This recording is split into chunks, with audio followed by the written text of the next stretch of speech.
یہ جو کائنات بنی ہے، یہ جو زمین و آسمان ہے، یہ صدقہ میرے مصطفیٰ کا ہے. یہ جو ہمیں پانی جیسی عظیم نعمت ملی، یہ صدقہ میرے مصطفیٰ کا ہے.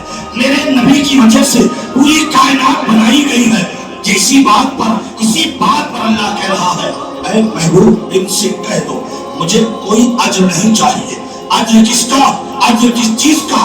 معلوم ہے سرکار کہتے ہیں نماز ملی ہے میری وجہ سے، روزہ ملا ہے میری وجہ سے، زکات ملی ہے میری وجہ سے، حج کرنے کا ایک عظیم عالی مرتبہ عالی شان چیزیں ملی ہے میری وجہ سے، ساری کائنات ملی ہے میری وجہ سے، یہ سانسیں تو چل رہی ہیں انسان کے اندر یہ ملی ہے میری وجہ سے.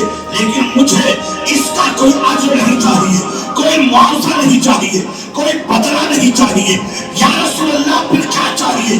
اللہ نے کہا نبی کہہ دو اِلَّا الْمَوَدَّةَ فِي الْقُرْبَى، مجھے اگر چاہیے تو میری آپ سے محبت چاہیے، میرے اہل بیت سے پیار چاہیے، ان کے نقش قدم پر چلنا چاہیے، ان کی زندگی کو اپنانا چاہیے.